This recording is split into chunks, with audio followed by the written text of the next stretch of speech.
রাষ্ট্রপতি মোহাম্মদ শাহাবুদ্দিন চুপ্পুকে পদত্যাগ করানোর রেশ এখনো কাটেনি।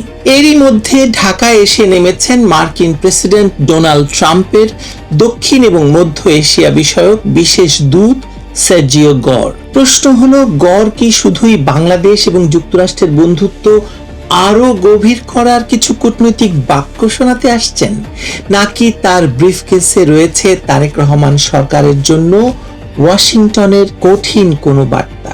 চলুন বিশ্লেষণ করে দেখা যাক।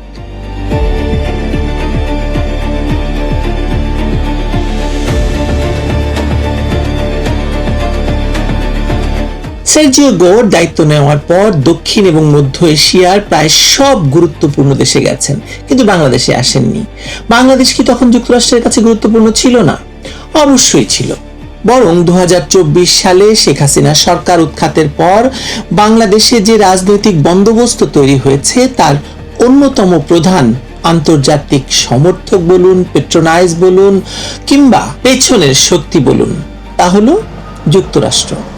অবৈধ ইউনূস সরকারের সঙ্গে ওয়াশিংটনের সম্পর্ক এতটাই ঘনিষ্ঠ ছিল যে বাংলাদেশের নির্বাচন, সংবিধান, প্রশাসন, মানবাধিকার কিংবা রাজনৈতিক দল নিষিদ্ধ করার প্রশ্নেও যুক্তরাষ্ট্র কার্যত নীরব থেকেছে। কিন্তু পরিস্থিতি বদলে গেছে।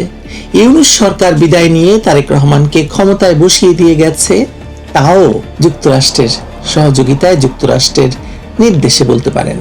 আর ক্ষমতায় বসেই তারেক রহমান এমন কিছু পদক্ষেপ নিয়েছেন যা ওয়াশিংটনকে নতুন করে বাংলাদেশের দিকে তাকাতে বাধ্য করেছে। সবচেয়ে বড় ঘটনাটি তারেক রহমানের বেইজিং সফর।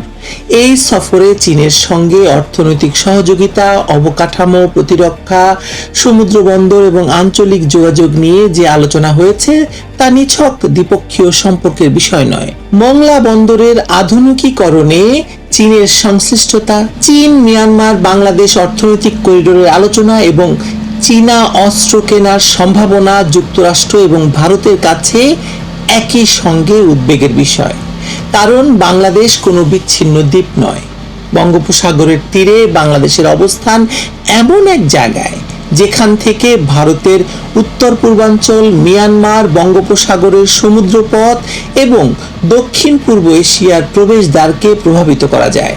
ফলে বাংলাদেশের বন্দর, প্রতিরক্ষা ব্যবস্থা এবং যোগাযোগ অবকাঠামোয় চীনের প্রবেশকে ওয়াশিংটন শুধু ব্যবসায়ী হিসেবে দেখবে এমনটি ভাববার কোনো কারণ নেই। সার্জিও গরের সফরের প্রথম বার্তাটি তাই সম্ভবত খুব পরিষ্কার। তারেক রহমান সরকারকে ঠিক করতে হবে বাংলাদেশ কোন দিকে যাচ্ছে, কোন দিকে যাবে এবং বাংলাদেশ কি করবে। বাংলাদেশ কি চীনের অর্থনৈতিক এবং সামরিক বলয়ের দিকে অগ্রসর হবে, নাকি যুক্তরাষ্ট্রের ইন্দো প্যাসিফিক কৌশলের ভেতরে থাকবে? ভারতকে বাদ দিয়ে কি বাংলাদেশ চীন এবং পাকিস্তানের সঙ্গে নতুন নিরাপত্তা সম্পর্ক তৈরি করবে, নাকি তুরস্ককে বাংলাদেশে ঘাঁটি গাড়ার সুযোগ দেবে, নাকি সব পক্ষের সঙ্গে ভারসাম্য রেখে চলবে? তারেক রহমান হয়তো ভাবছেন তিনি একই সঙ্গে চীন, যুক্তরাষ্ট্র, ভারত, পাকিস্তান, তুরস্ক এবং রাশিয়ার সঙ্গে সম্পর্ক রেখে সবাইকে খুশি করতে পারবেন। শেখ হাসিনা যেটি চেষ্টা করেছিলেন। কিন্তু আন্তর্জাতিক রাজনীতিতে সবাইকে খুশি রাখার কৌশল বেশি দিন চলে না, সেটা শেখ হাসিনা প্রমাণ করে দিয়েছেন। বিশেষ করে যখন দুই পরাশক্তির প্রতিযোগিতা বাংলাদেশের বন্দর, সামরিক সরঞ্জাম, সমুদ্রপথ এবং রাজনৈতিক নিয়ন্ত্রণ পর্যন্ত পৌঁছে যায়। গড়ের দ্বিতীয় বার্তাটি হতে পারে শেখ হাসিনা এবং আওয়ামী লীগকে নিয়ে। শেখ হাসিনা দেশে ফিরে আদালতে আত্মসমর্পণের ঘোষণা দেওয়ার পর বাংলাদেশের রাজনৈতিক পরিস্থিতি দ্রুত বদলে গেছে। এতদিন বিএনপি, জামায়াত এবং এনসিপির মধ্যে যে প্রকাশ্য বিরোধ দেখা যাচ্ছিল, শেখ হাসিনার ফেরার ঘোষণার পর তারা আবার একই রাজনৈতিক লাইনে দাঁড়িয়ে গেছে। কারণ তাদের প্রত্যেকের রাজনৈতিক অস্তিত্বই এখন আওয়ামী লীগ বিরোধিতার উপর নির্ভরশীল। একটি দলকে নিষিদ্ধ করে তার লাখ লাখ নেতাকর্মীকে মামলা দিয়ে জেলের ভেতর হত্যা করে হাজার হাজার মানুষকে কারাগারে রেখে এবং নেতৃত্বকে দেশ ছাড়া করে নির্বাচন করা যায়, কিন্তু সেই দলটির সামাজিক এবং রাজনৈতিক অস্তিত্ব তো মুছে ফেলা যায় না। আওয়ামী লীগ বাংলাদেশের সবচেয়ে পুরনো রাজনৈতিক দলগুলোর একটি। মুক্তিযুদ্ধ, রাষ্ট্র প্রতিষ্ঠা এবং দেশের সামাজিক কাঠামোর সঙ্গে দলটির আমূল সম্পর্ক রয়েছে। ফলে আওয়ামী লীগকে অনির্দিষ্টকাল রাজনীতির বাইরে রাখার চেষ্টা বাংলাদেশকে স্থিতিশীলতা দেবে না, বরং স্থায়ী সংঘাত তৈরি করে ফেলেছে ইতোমধ্যে। যুক্তরাষ্ট্র আওয়ামী লীগকে ভালোবেসে রাজনীতিতে ফেরাতে চাইবে, বিষয়টি এমন নয়। কারণ যুক্তরাষ্ট্রের সঙ্গে আওয়ামী লীগের সম্পর্ক ভালোবাসার সম্পর্ক নয়, এটা আমরা সবাই জানি। প্রশ্ন তুলবেন আপনিও। পরাশক্তির রাজনীতিতে ভালোবাসা বলে তো আসলে কিছু নেই। যুক্তরাষ্ট্র দেখবে তার স্বার্থ কোথায়। যদি তারা মনে করে আওয়ামী লীগকে বাদ দেওয়ার কারণে বাংলাদেশ, চীন, ভারত এবং রাশিয়ার জন্য আরো বেশি উন্মুক্ত হয়ে যাচ্ছে, তাহলে ওয়াশিংটন তার অবস্থান বদলাতে এক মুহূর্ত দেরি করবে না, এবং সেটাই ঘটছে। কারণ শেখ হাসিনা এইসব দেশগুলোর সঙ্গে একটি দেয়া নেয়ার এবং একটি মাথা উঁচু করে যে কূটনীতি চলে সেটার সম্পর্ক বজায় রেখেছিলেন। কিন্তু তারেক রহমান তো মুচলেকা দিয়ে ক্ষমতায় এসেছেন, ফলে তার পক্ষে তো সেটা সম্ভব নয়। মার্কিন রাজনীতির একটি পুরনো নিয়ম হলো, কোনো মিত্র যদি কাজের উপযোগিতা হারায় তবে তাকে বদলে ফেলতে মার্কিন যুক্তরাষ্ট্র এক মুহূর্ত সময় নেয় না। অবৈধ ইউনূস সরকারকে ব্যবহার করে শেখ হাসিনাকে সরানো হয়েছে। ইউনূস সরকারের প্রয়োজন শেষ হলে তারেক রহমানকে ক্ষমতায় বসানো হয়েছে। এখন তারেক রহমান যদি ওয়াশিংটনের নির্ধারিত সীমার বাইরে বা ছকের বাইরে চলে যান, তাহলে তার বিকল্প নিয়েও তো আলোচনা শুরু হতে পারে। হয়ে গেছে ইতিমধ্যে, আপনি দেখতে পাচ্ছেন না? রাষ্ট্রপতি শাহাবুদ্দিনের পদত্যাগকে এই বড় ছবির বাইরে আপনি দেখতে পারেন? আমি পারি না। তিনি প্রকাশ্যে স্বাস্থ্যগত কারণ দেখিয়ে পদত্যাগ করেছেন, কিন্তু তার পদত্যাগের সময়টি অত্যন্ত গুরুত্বপূর্ণ এবং তাৎপর্যপূর্ণ। শেখ হাসিনা দেশে ফেরার ঘোষণা দিলেন, কয়েকদিনের মধ্যে রাষ্ট্রপতিকে পদত্যাগ করতে হলো, এবং তারপরই তার বিরুদ্ধে আন্তর্জাতিক অপরাধ ট্রাইব্যুনালে অভিযোগ উঠল। অর্থাৎ রাষ্ট্রপতিকে শুধু সরানো হয়নি, তাকে এমন অবস্থায় নেওয়া হচ্ছে যাতে ভবিষ্যতে তিনি স্বাধীনভাবে কোনো রাজনৈতিক বা সাংবিধানিক কোনো ভূমিকা রাখতে না পারেন।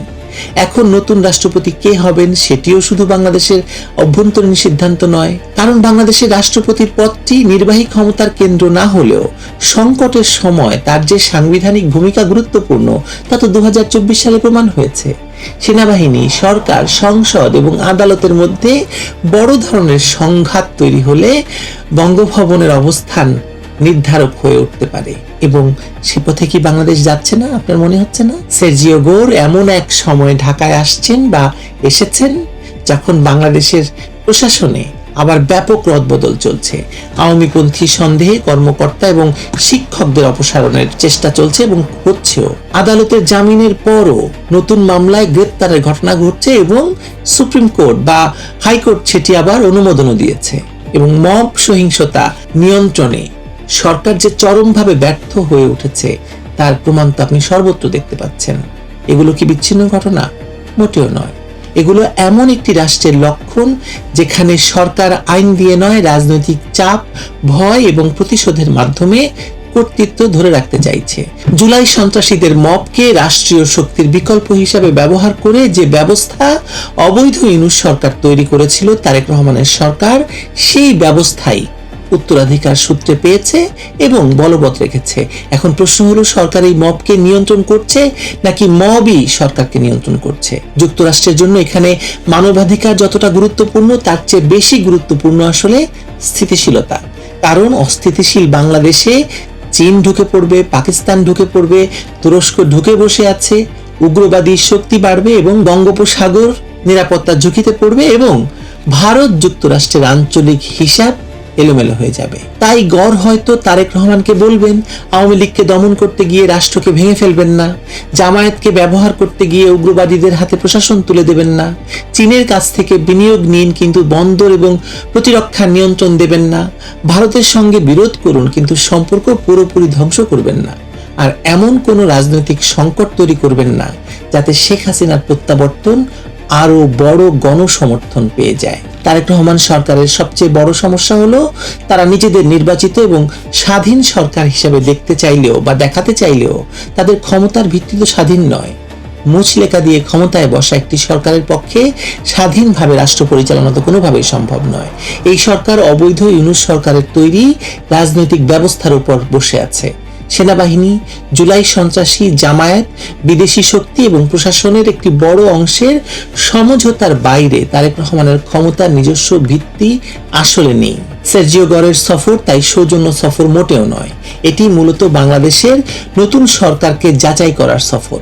ওয়াশিংটন দেখতে চাইছে বা দেখাতে চাইছে তারেক রহমান তাদের নিয়ন্ত্রণের ভেতরে আছেন নাকি বেইজিং এর দিকে সরে যাচ্ছেন, সেটা নিশ্চিত করতে বা খুঁজতেও সার্জিও গোর ঢাকায় এসেছেন। তিনি জামায়াত এবং এনসিপিকে সামলাতে পারবেন নাকি এদের হাতে জিম্মি হয়ে পড়বেন, মানে তারেক রহমানের কথা বলা হচ্ছে। তিনি শেখ হাসিনার প্রত্যাবর্তনকে রাজনৈতিকভাবে মোকাবেলা করবেন নাকি দমন পীড়নের মাধ্যমে বাংলাদেশকে আরো বড় সংঘাতের দিকে ঠেলে দেবেন। সবচেয়ে বড় প্রশ্ন, সার্জিও গোর কি বার্তা নিয়ে এসেছেন সেটি নয়, আসল প্রশ্ন হলো তিনি কার জন্য বার্তা নিয়ে এসেছেন। শুধু তারেক রহমানের জন্য, সেনাবাহিনীর জন্য, জামায়াতের জন্য, এনসিপির জন্য, নাকি দিল্লিতে অবস্থানরত শেখ হাসিনার জন্য কোনো পরোক্ষ বার্তা এতে রয়েছে। গড়ের ঢাকা সফরের পর প্রকাশ্যে হয়তো বলা হবে যে বাণিজ্য, বিনিয়োগ, গণতন্ত্র, নিরাপত্তা, দ্বিপক্ষীয় সহযোগিতা নিয়ে ফলপ্রসূ আলোচনা হয়েছে, কিন্তু কূটনৈতিক ভাষার আড়ালে আসল কথাটি সম্ভবত হবে আরো কঠিন, আরো ভয়ঙ্কর। বাংলাদেশকে নিয়ে যুক্তরাষ্ট্রের খেলা আসলে শেষ হয়নি, শুধু খেলোয়াড় বদলে গেছে, বোর্ডটা বদলায়নি। সার্জিও গোরের সফর শেষ হলে আবারও আপনাদের সামনে আসব, মিলিয়ে দেখবেন সার্জিও গোর আসলে কি করে গেছে। কিছু সূত্র মেলালে আপনারা বুঝতে পারবেন যে সার্জিও গোর কেন এসেছিলেন, কি বার্তা দিয়ে গেলেন প্রেসিডেন্ট ট্রাম্প ঢাকাকে, তারেক রহমানকে কি বার্তা আসলে পাঠিয়েছেন, বোঝা যাবে তখনই। এখন ট্রেইলার দিলাম আর কি। ভালো থাকবেন সবাই।